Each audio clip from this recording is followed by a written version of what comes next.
Comenzamos el primer tutorial sobre el uso de Microsoft Word.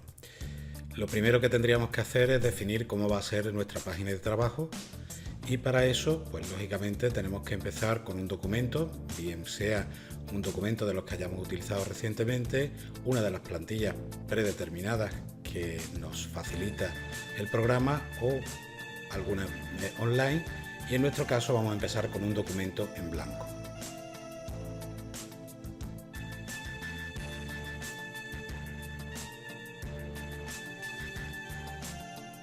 Como vemos, tenemos todas las herramientas que vamos a poder utilizar en la versión de sobremesa, y ahora lo que estamos activando es el botón de caracteres de control. Esto es de mucha utilidad para tener mayor dominio sobre lo que hagamos en Word. Para definir el tamaño de la página, lo más habitual es que trabajemos con tamaño estándar A4, pero en determinadas ocasiones podemos trabajar con libros de menor tamaño o sobres de carta u otro tipo de documentos, y podríamos definir las dimensiones de dicho documento.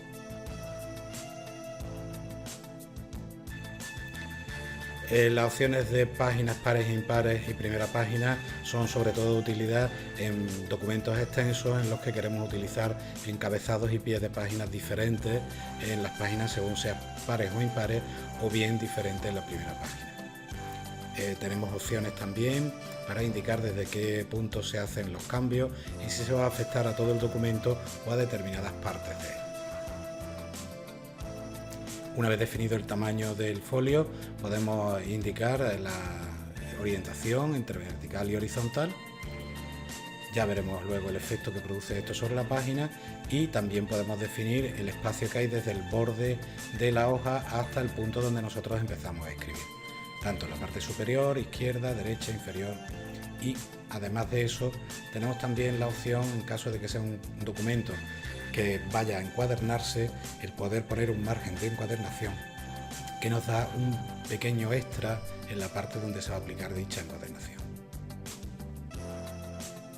Aparentemente no ha ocurrido nada, pero ahora veremos cómo a través de las vistas y el zoom podemos ver las dimensiones de nuestra página y los márgenes que hemos aplicado. Nos iremos al menú de vistas y aquí tenemos varias opciones. La primera que vamos a hacer es activar la regla. La regla es una herramienta muy útil porque nos dimensiona el espacio de trabajo, y además veremos luego que tenemos herramientas muy útiles que podemos utilizar de forma rápida para darle formato a los párrafos.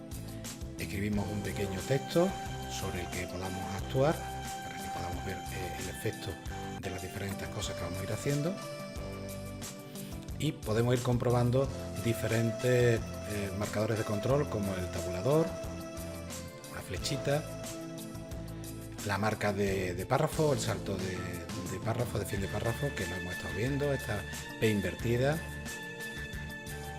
o en este caso el salto de línea que se consigue pulsando mayúsculas y enter o return, la tecla de volver. Podemos previsualizar el documento bien al ancho de la página o bien la vista de la página completa. Incluso si tenemos varias páginas podremos ver varias páginas, y también podemos utilizar la herramienta zoom, que nos da un control más exacto del grado de magnificación que queremos. Por ejemplo, podemos utilizar el ancho de texto para que la visualización sea más completa. Obviamente tenemos que ir guardando nuestro trabajo.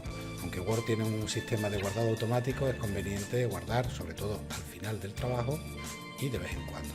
Lo haremos en archivo, guardar como, y tenemos varias opciones: guardar en OneDrive, en el espacio de trabajo virtual que tenemos, en algunos de los que hayamos utilizado recientemente, o simplemente con el explorador buscar un espacio físico en nuestro disco duro o en nuestro pendrive donde almacenar el documento.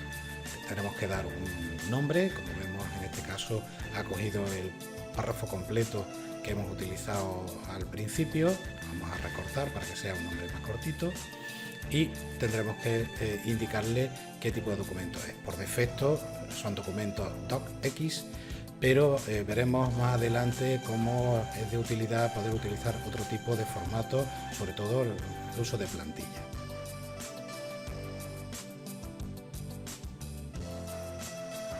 De esta manera tenemos ya guardado nuestro documento. siguiente parte trata sobre el formato de párrafo. Aquí veremos varias formas de manipular los párrafos. Vamos a trabajar con un documento previo que tiene varias páginas para que sea más fácil aplicarlo, no tener que estar escribiendo. Aquí vemos que documento extenso. Si nos vamos a la vista y vemos el formato de una página, pues podemos ver que son 16 páginas las que tenemos y nos podemos mover por el documento para hacer diferentes acciones, lo cual nos facilita bastante.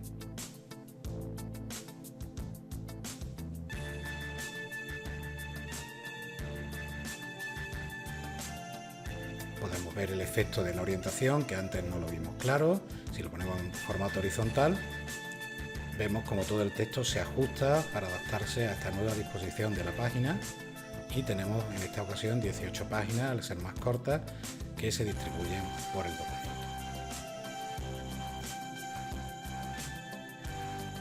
Entramos ya en formato de párrafo y vamos a ver en primer lugar las justificaciones. Lo más habitual es que el texto esté justificado a la derecha, pero como veis, ahora si lo alineamos a la izquierda quedará indentado, o si lo ponemos en posición centrada, veremos que se centran todas las líneas, con lo cual nos queda indentado en ambos lados. Volvemos a la opción de texto justificado, que es la más habitual, resto por los dos lados, y vamos a trabajar con la primera línea. Se le puede dar un espaciado especial a la primera línea, en este caso 1,25 centímetros más hacia la derecha que el resto del párrafo, lo vemos arriba en la regla. O podemos trabajar con el sistema de sangría francesa, que hace todo lo contrario, sobresale la primera línea 1,25 y el resto del párrafo se introduce hacia adentro.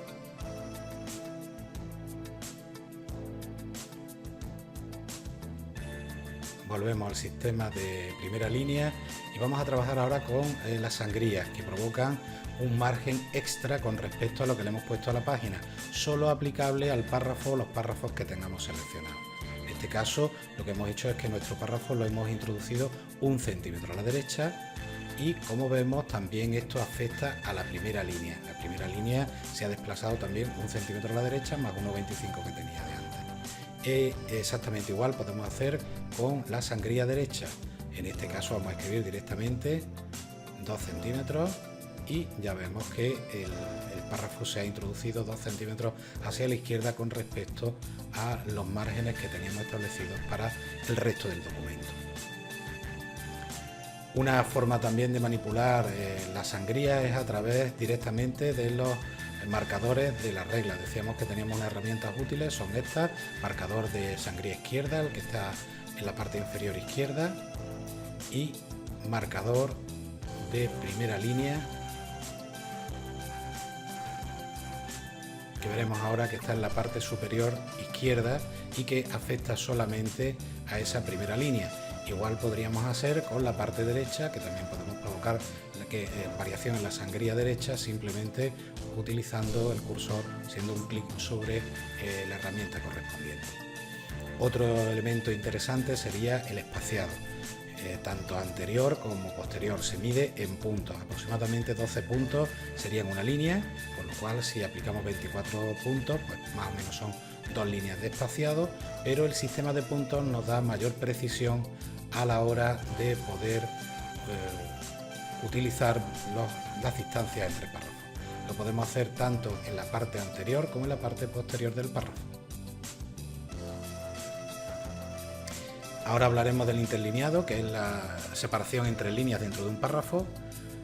Si utilizamos el interlineado sencillo, vemos que es un interlineado ligeramente más estrecho que el que se está utilizando en el documento, y en este caso vamos a cambiar a un interlineado doble para ver el efecto de esa separación entre renglones más manifiestas que en el resto del documento. Para continuar con los formatos, en esta ocasión vamos a ver los formatos de fuente. Son formatos muy habituales, por lo que iremos bastante rápido. En este caso seleccionamos una palabra y podemos aplicar formatos de negrita, cursiva, subrayado. Todos lo hemos utilizado alguna vez. También podemos cambiar el color de la fuente, cualquiera de las que están predefinidas. Y también podemos utilizar el marcador, que sería el equivalente a un rotulador de estos fluorescentes, en cualquier parte del documento. También tenemos opciones de superíndice y de subíndice, que se aplicarían en el punto en el que nosotros nos encontremos, marcamos y a partir de ahí escribimos. Vemos el efecto del 1 al cuadrado y principales sub 1. Podemos modificar tamaño, bien con las dos teclas rápidas de incremento y descenso de tamaño, o bien directamente indicándole un tamaño en el cuadro correspondiente. Y otra de las cosas que podemos hacer es cambiar el tipo de fuente. Aquí debemos de ser bastante cautos porque si utilizamos fuentes muy raras y el documento tenemos que imprimirlo o tenemos que dárselo a terceros, podemos encontrarnos con problemas de que la fuente, si no la tiene el ordenador de destino, pues salga rara, con elementos raros o deformado el texto. Aquí veis que este es el menú para poder utilizar todas las opciones de formato de texto, incluso subrayados especiales como este doble subrayado, y simplemente es una cuestión de ir probando, experimentando las diferentes opciones y ver los resultados que obtenemos, porque no siempre son los más deseables cuando lo utilizamos con determinados textos. Por ejemplo, usamos transversales y sombras, vemos el efecto que produce en la parte en la que lo hemos aplicado, letras mayúsculas y minúsculas de diferente tamaño, y cuando queramos borrar el formato y dejarlo como estaba el párrafo en su inicio, pues tenemos también nuestro botón para poderlo hacer. Por último, vamos a ver las viñetas y la numeración, una forma especial de marcar los párrafos, sobre todo cuando tienen relación entre ellos y queremos hacer una subordinación al párrafo anterior. Viñeta es muy fácil, podemos elegir la que viene por defecto o seleccionar una de las que ya aparece, incluso podríamos crear nuestras propias viñetas. Estamos viendo ya el efecto, y la distancia entre la viñeta y el texto pues también es modificable directamente en las reglas, como vimos antes. Podremos usar también la numeración, y formato de numeración también tenemos muy variado, incluso podemos definir nosotros cuáles usar. Y ahora veremos una opción que sería la de ordenar párrafos, pero cuidado que lo vamos a ordenar en función del contenido del párrafo y no de las letras que teníamos asignadas en la viñeta. En este caso nos es antes que siguiendo, y por eso nos ha subido el párrafo de la parte inferior a la superior. Por último, podemos dar color al párrafo completo. En este caso vamos a aplicar un gris, y tenemos que tener en cuenta que es diferente de los marcadores. Los marcadores se aplican solamente a la línea, a la palabra en concreto, a las palabras que hayamos seleccionado, y en cambio cuando damos un sombreado lo haremos sobre el párrafo completo, que da como un efecto de recuadro.